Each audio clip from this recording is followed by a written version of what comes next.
Hi, I'm E. In the last video, we talked briefly about what's going on with COVID-19 and how a lot of folks are organizing a general strike to keep people healthy and safe. It raises the question, what is a general strike?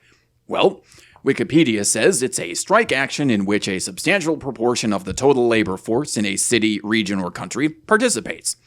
Usually a bunch of workers from different jobs all strike with each other in solidarity. Needless to say, a general strike is a very powerful force. How powerful? Well, general strikes in the past won you a lot of the freedoms and protections you have on the job right now.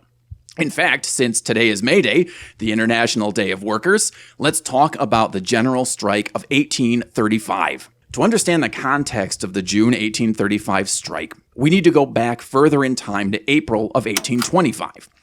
Consider your work day. If you're a typical American worker, you work between 44 and 50 hours a week, averaging 8.8 to 9.5 hours in a shift. Well, back in 1825, workers labored from sunup to sundown.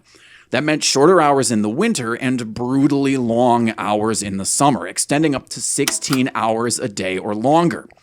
Combined with terrible work conditions and few, if any, labor protections, and the situation was ripe for workers to fight back, which they did.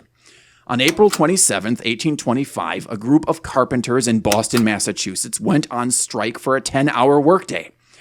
That strike would sadly fail due to lack of sympathetic support from other workers. However, it would inspire a strike which would happen a decade later. The scene? Philadelphia, 1835.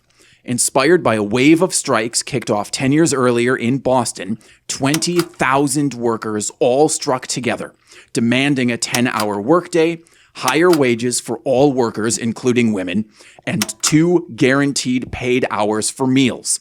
Strikers included bakers, bricklayers, carpenters, city employees, coal heavers, house painters, leather dressers, masons, and printers. And the strike lasted 3 long weeks. At the end of the strike, the bosses were forced to cave in. The workers won their demands, and soon thereafter, the 10-hour day became the norm in almost every city across the nation. That's just one example of when striking won the demands of workers historically. We're in a really scary situation right now.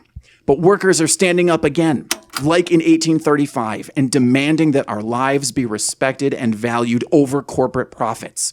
We need your help. Go to genstrike.org to get involved, and let's get organized.